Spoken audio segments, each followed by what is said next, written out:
What is an odd function? So an odd function is when you flip it along the y-axis, because this transformation will flip it like this, and it equals you getting the original function and flipping it upside down. So when you apply this transformation, you flip it upside down. So when you flip it this way, it equals the same as you flipping it the other way. Then we say that this is an odd function. So for example, look at this function, x to the power of 3. When you apply this transformation, you flip it like this, and it will look like this. Now, if you look at this transformation, which is this thing here, if you look at this transformation flips it upside down. So when you flip it upside down, it will look like this.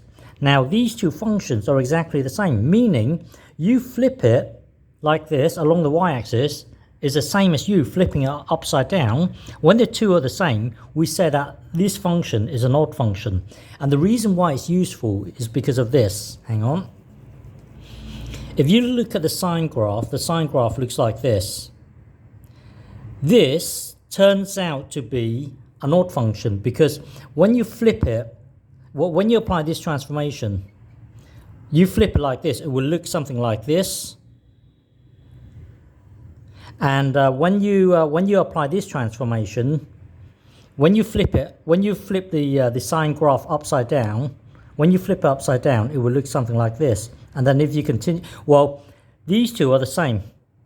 These two are the same. Because they're the same, then we know that it's an odd function. Now that we know the sine graph is an odd function, we can do something useful with it.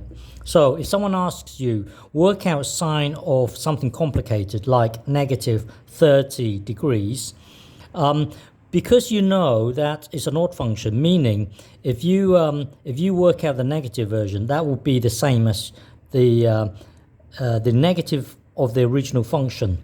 So if someone asks you to work out minus sine 30, which is kind of complicated, that's the same as you working out the positive version, which is this thing here, the positive version. Once you've got the answer, stick a negative in front of it. It would be easier than working out a negative angle rather than if you have something complicated, work out the positive version. Once you've got the answer, stick a negative in front of it. Okay?